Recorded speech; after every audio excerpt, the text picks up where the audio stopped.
नमस्कार साथियों, मैं डॉक्टर दिनेश कुमार पांडे।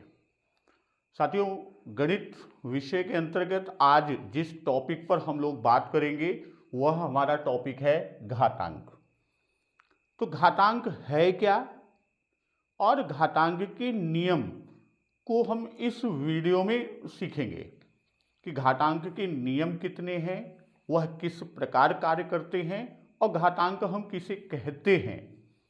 तो सबसे पहले हम बात करते हैं कि किसी संख्या का, यहाँ पर अगर हम बात करें तो ये समझें कि किसी संख्या का उसी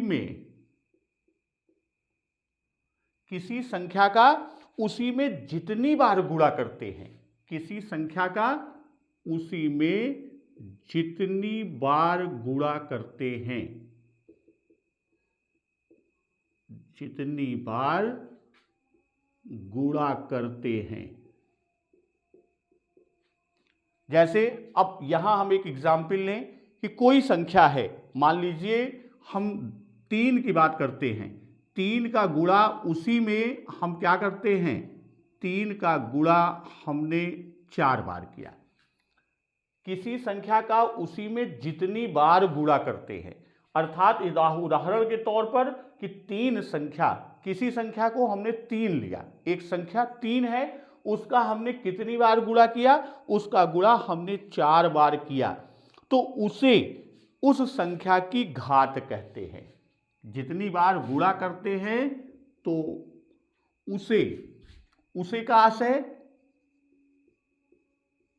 उसे, अब यहां हम कहेंगे उसे यानी जितनी बार गुणा किया है उसे, अर्थात जितनी बार गुणा किया है,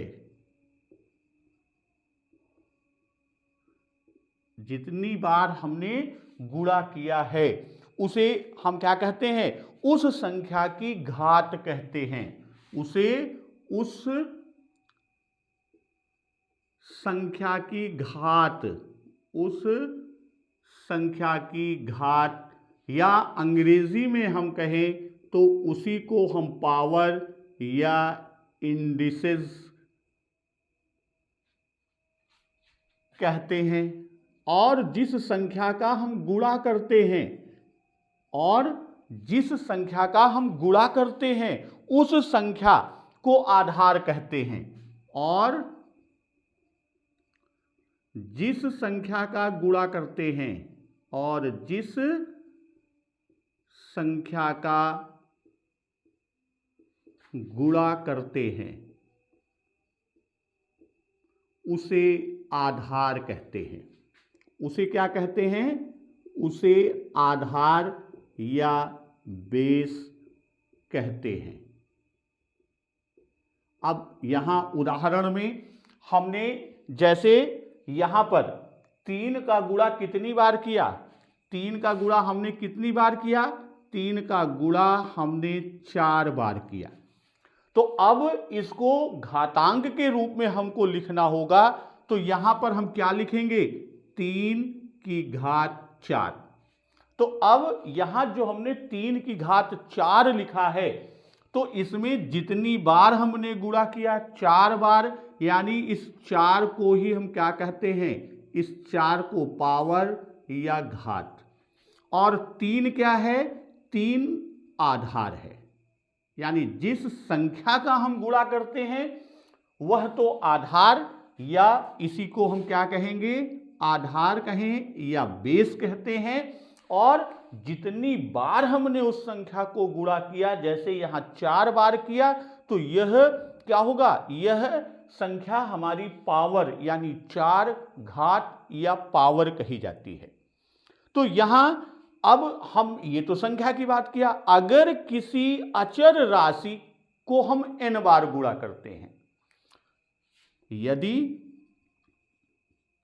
किसी अचर राशि को, दूसरे रूप में हम समझें कि किसी अचर राशि, मान लीजिए वह a है, इसको n बार गुणा करते हैं, अचर राशि को n बार गुणा करने पर,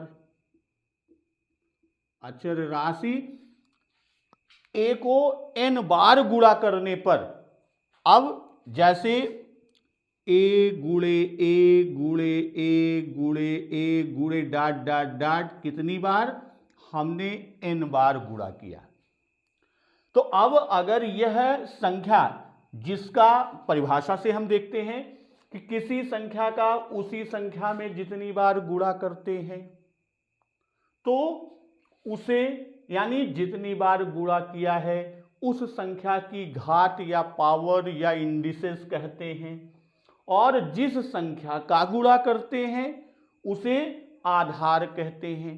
तो अब यहां पर हमने क्या किया कि कौन सी संख्या का हमने गुणा किया, यहां पर a का गुणा किया, तो हम ये कह सकते हैं कि इसमें आधार या बेस क्या होगा, बेस a है। और घात या पावर, घात या पावर क्या है, कितनी बार गुणा किया है, n बार गुणा किया, तो यहां पर घात या पावर क्या होगा, n होगा।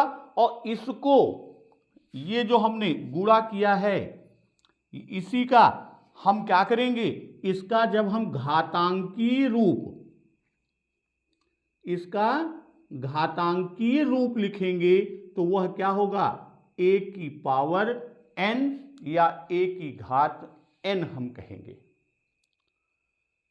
तो अब ये तो एक सामान्य बात हुई। अब हम बात करते हैं कि पूर्णांक की संख्या का गुणा हमने दिखा दिया। अब पूर्णांक की भांति ही परिमेय संख्या द्वारा कई बार गुणन होने पर भी घातांकीय रूप में व्यक्त कर सकते हैं, उसको भी हम देख लेते हैं। ये तो हमने गुणांक की बात किया। अब हम गुणांक, पूर्णांक के साथ साथ हम परिमेय संख्या, जैसे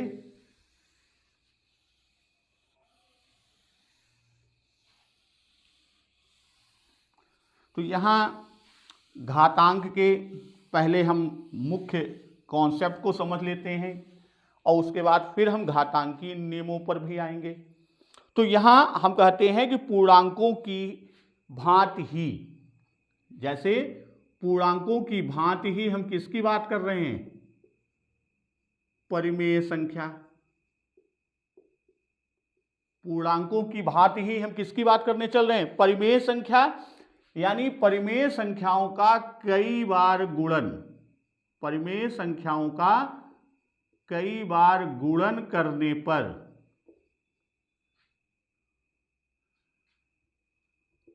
हमें घातांकीय रूप,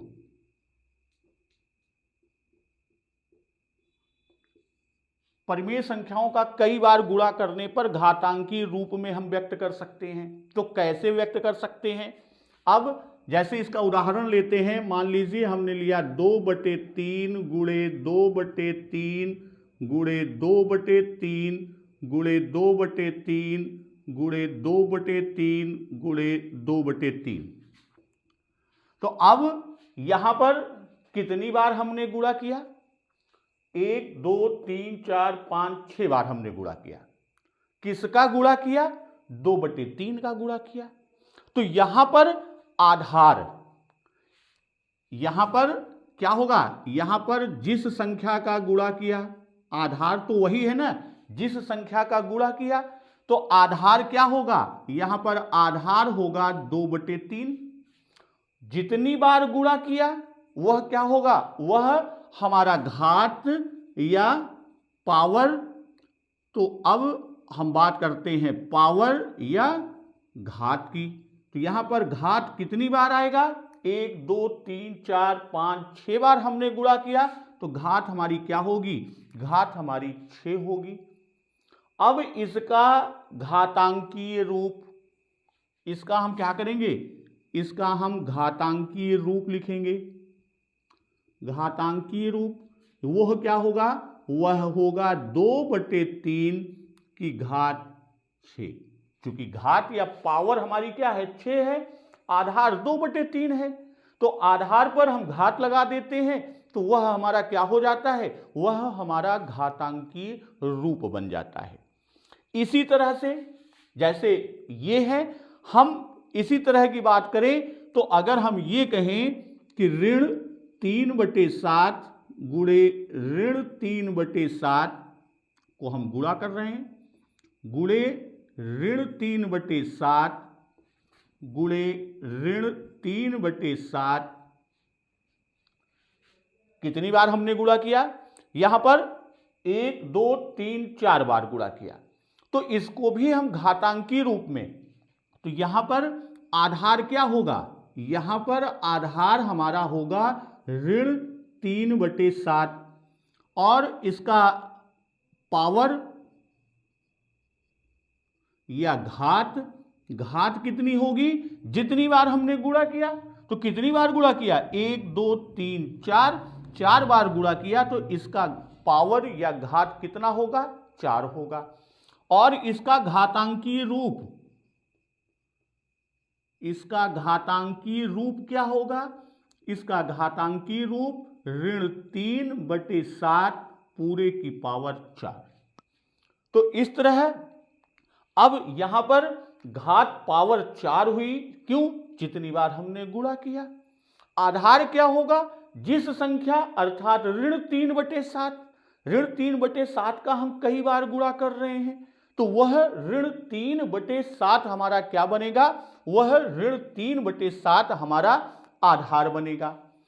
अब यहां पर कुछ सामान्य फैक्ट्स हैं, तथ्य हैं, जिनको हमको बिल्कुल ध्यान में रखना है। तो उन तथ्यों की हम यहां पर संक्षिप्त चर्चा कर लेते हैं।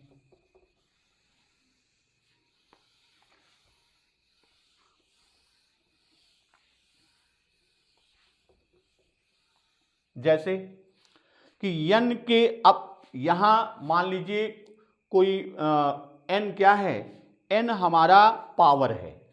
यहां पर हम पहले से ही ये मान लें कि यदि n क्या है, n हमारा पावर, अब वो किस संख्या का पावर है उसी पर हम बात करेंगे, पावर या घात है।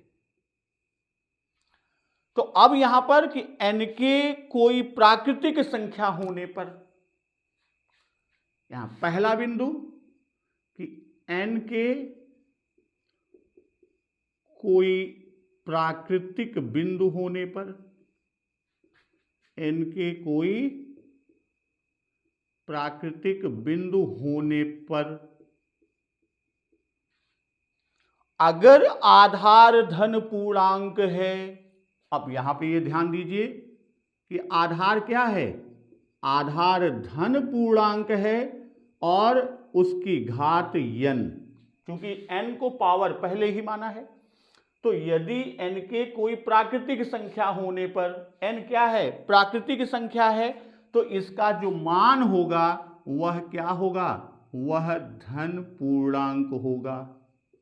इस पर कभी कभी ऑब्जेक्टिव क्वेश्चंस बन जाते हैं, जो बिंदु हम बात कर रहे हैं, तो ये बिल्कुल दिमाग में बैठा के रखना है।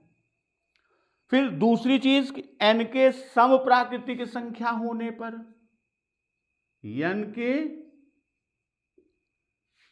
सम प्राकृतिक संख्या होने पर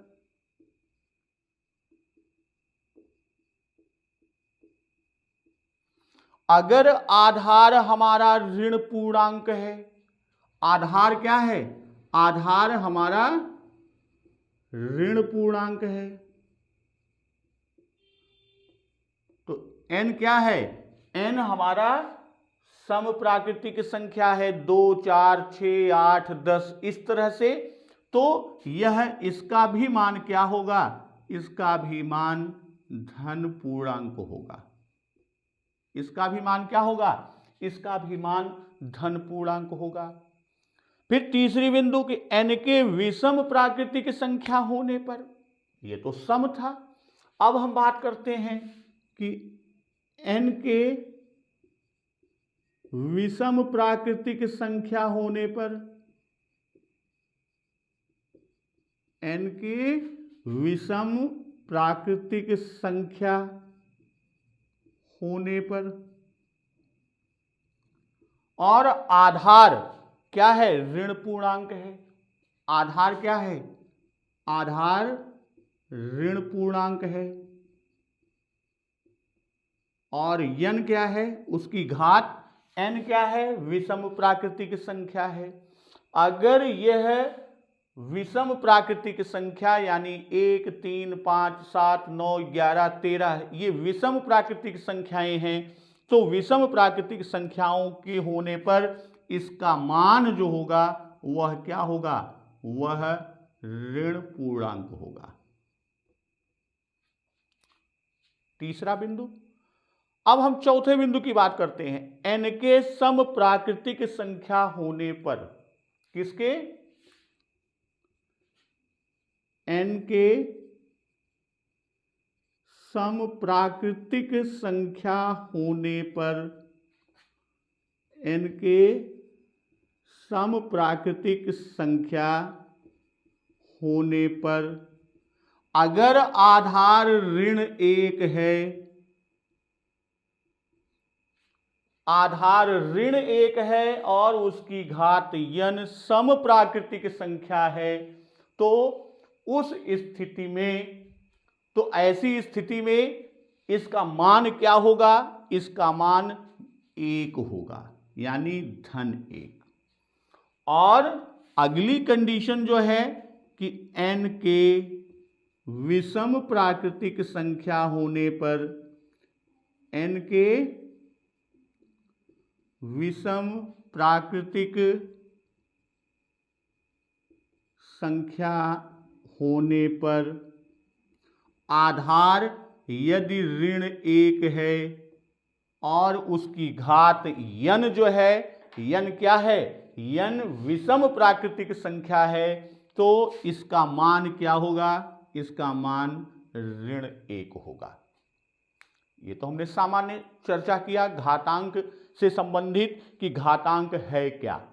और अब हम लोग बात करने चल रहे हैं किसकी, हम लोग अब बात करेंगे कि घातांक के प्रमुख नियम कौन कौन से हैं, घातांक के नियमों की चर्चा। तो अब इस चीज को आप नोट कर लिए,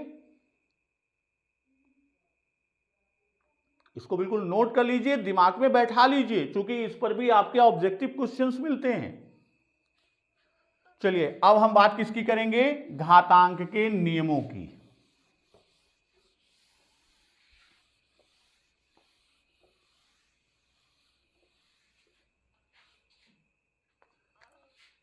घातांक के नियम। तो सबसे पहले हम बात कर रहे हैं नियम 1। पहले नियम की हम बात कर रहे हैं, यदि गुणनफल की क्रिया में आधार समान हो। पहला नियम क्या है, यदि गुणनफल की क्रिया में, यदि गुणनफल की क्रिया में आधार समान हो, आधार क्या हो, आधार समान हो, यानी घातांकीय गुणन की बात कर रहे हैं, गुणनफल की क्रिया में आधार समान हो तो सभी घातों का योगफल करके उसी आधार की घात हम लिख देंगे। गुणनफल की क्रिया में आधार समान हो तो सभी घातों का योगफल करके, हो तो सभी घातों, सभी घातों का योगफल करके आधार की घात लिख देंगे। क्या करेंगे, आधार की घात लिख देंगे।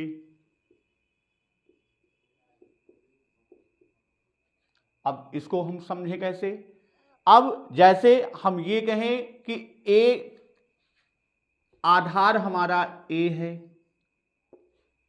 आधार क्या है, आधार ए है और उसकी घात यम है,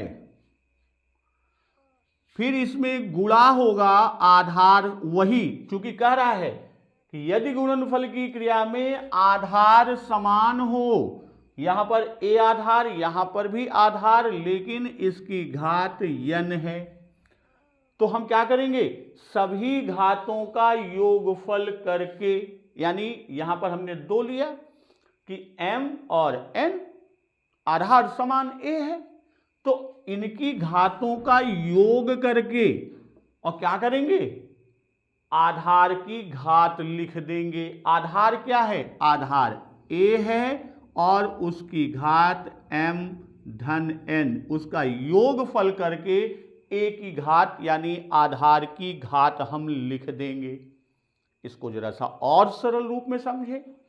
अगर हम ये कहें कि a की घात 4 गुणे a की घात 3, तो इसके हिसाब से हमारा हो जाएगा a की घात 4 धन 3, और ये बराबर क्या हो जाएगा, a की घात 7।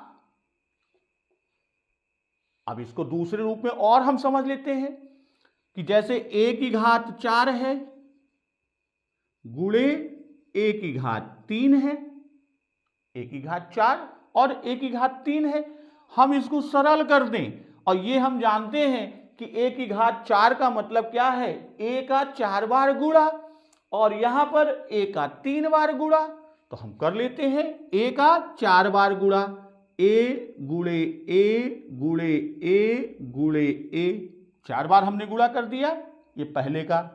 अब गुणे बीच में निशान है, अब पुनः a की घात 3 यानी a का 3 बार गुणा, तो a गुणे a गुणे a। तो अब यहां पर अगर हम ये देखें तो a का गुणा कितनी बार हुआ, 1 2 3 4 5 6 7 बार गुणा हुआ, तो हम सीधे सीधे लिख सकते हैं कि a की घात 7। अब देखिए यहां पर भी a की घात 7 है, यहां पर भी a की घात 7 है, तो ये हमारा पहला नियम, और जिसमें हमारा पहले नियम का ये सूत्र है, कौन सा, कि a की घात m गुणे a की घात n बराबर a की घात m धन n।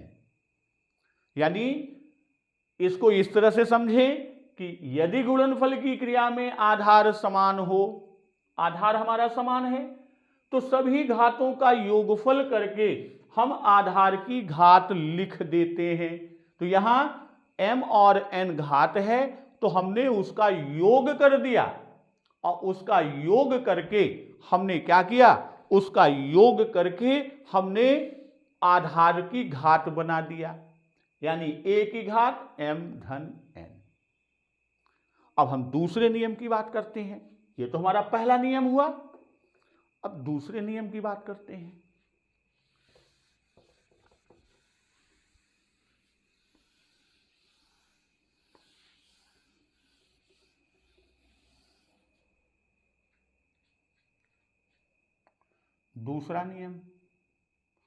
दूसरा नियम कहता है कि यदि भाग की क्रिया में आधार समान हो, अभी वहां गुणन की क्रिया में था, अब हम भाग की क्रिया की बात कर रहे हैं कि यदि भाग की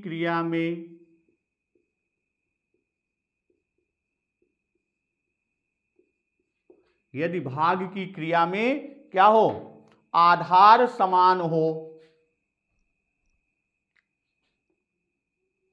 भाग की क्रिया में आधार क्या हो, आधार समान हो। पहले नियम में क्या था, गुणन की क्रिया, और यहां क्या है दूसरे नियम में, भाग की क्रिया में आधार समान हो, तो भाज्य वाली घात में से भाजक वाली घात को घटाकर, जैसे मान लीजिए हम उदाहरण लेते हैं, a की घात m भागे a की घात n, तो यहां ये क्या है, ये हमारा भाज्य है, और ये क्या है, ये हमारा भाजक है। तो अब यहां पे यदि भाग की क्रिया में आधार समान हो तो भाज्य वाली घात में से भाजक वाली घात को घटाकर, तो भाज्य वाली घात में से भाज्य वाली घात में से भाजक वाली घात घटाकर, भाजक वाली घात घटाकर, अब भाज्य वाली घात यम है, भाजक वाली घात यन है, तो हमने क्या किया, कह रहा है कि भाज्य वाली घात में से भाजक वाली घात को घटाकर m में से n को हमने घटा दिया। प्राप्त संख्या को आधार की घात लिख देते हैं। आधार क्या है, a है, और प्राप्त संख्या m माइनस n है, तो हम a की पावर m माइनस n लिख देते हैं। तो वही यहां पर कि यदि भाग की क्रिया में आधार समान हो, भाई यदि भाग की क्रिया में आधार समान हो तो भाज्य वाली घात में से भाजक वाली घात को घटाकर, भाज्य की घात यम और भाजक की घात यन, तो भाज्य वाली घात में से भाजक वाली घात को घटाकर जो संख्या प्राप्त होती है, प्राप्त क्या हुई, m माइनस n, तो प्राप्त संख्या को आधार की घात लिख देते हैं। घटाकर प्राप्त संख्या को आधार की घात लिख देते हैं। आधार की घात लिख देते हैं। ये हमारा दूसरा नियम है और यही क्या है, यही हमारा दूसरा घातांक का सूत्र है, दूसरे नियम का सूत्र कि a की घात m भागे a की घात n बराबर a की घात m माइनस n। अब इसको इस तरह से समझें, अगर हम कि a की घात 6 भागे a की घात 3, आधार समान है, दोनों का a है, तो भाज्य ये है, भाजक ये है, और कहता क्या है कि भाज्य वाली घात में से भाजक वाली घात को घटाकर, तो यहां पर क्या हो जाएगा, आधार प्राप्त संख्या को आधार की घात लिख देते हैं, तो भाज्य की घात 6 में से भाजक की घात 3 को हमने घटा दिया, तो हमको क्या मिला, a की घात 3। अब इसको दूसरे रूप में भी हम समझें कि यदि इस तरह से कहें कि a की घात 6 भागे a की घात 3, तो ये बराबर क्या हो जाएगा, a की घात 6 बटे a की घात 3, और ये क्या होगा, अब a का 6 बार गुणा, a गुणे a गुणे a गुणे a गुणे a गुणे a, 6 बार हमने गुणा कर दिया, 1 2 3 4 5 6, और नीचे a की 3 बार गुणा, a गुणे a गुणे a, और समान राशि होने पर ये क्या होता है, कट गया, तो बचा क्या, इसका मान a की पावर 3 बटे 1 या a की पावर 3, तो वही चीज यहां पे भी मिला। तो ये हमारा दूसरा नियम है।